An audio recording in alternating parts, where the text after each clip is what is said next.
Modern manufacturing equipment is complex and advanced, and unfortunately, it's only going to get more advanced in the future.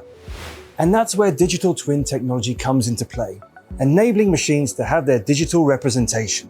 This technology allows you to have a digital representation of your production process before you even purchase any machines.